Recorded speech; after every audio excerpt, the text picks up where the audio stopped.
আমার মানুষ না খেয়ে মরবে, আমার বাচ্চা বিনা চিকিৎসায় মরবে, আমার মানুষ ঘর তেরা থাকবে, আর আপনি বিলাস করার জন্য আমার কাছ থেকে আরো ট্যাক্স বাড়াবেন। এই আইন বাংলাদেশে আর চলতে দেওয়া যাবে না। জনতার টিভি, জনগণের আয়না। তার বাড়ি দরকার, বাটার উপরে ছাদ দরকার, তার ছাদ হবে। তারপরে যদি বিলাস করার মতো সম্পদ থাকে, আমরা বিলাসের পেছনে খরচ করব।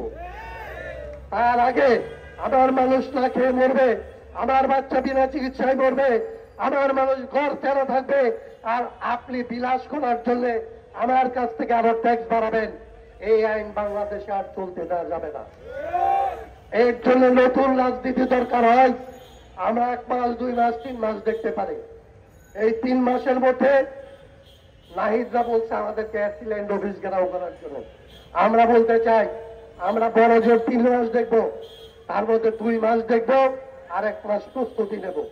আমরা সারা বাংলাদেশকে সাথে নিয়ে এইখানকার যত শ্রমিক সংগঠন, এইখানকার যত কৃষক সংগঠন, এইখানকার যত মেহনতি মানুষ, এইখানকার ন্যায়ের পক্ষে যারা আছে, তাদেরকে নিয়ে কনভেনশন করে বাংলাদেশে নতুন রাজনীতি, নতুন রাষ্ট্র ব্যবস্থা, নতুন ধরনের নির্বাচন করার জন্য আমরা নতুন রাজনীতির সূচনা করব।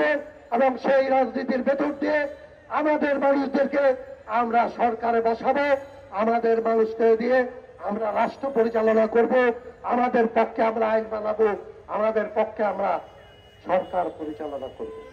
আমাদের মামলা আমরা প্রত্যাহার করব, আর আমাদের বিরুদ্ধে যারা মামলা করেছিল তাদের এই সমস্ত মিথ্যা মামলার বিচার আমরা এই বাংলার মাটিতে ভবিষ্যতে করব।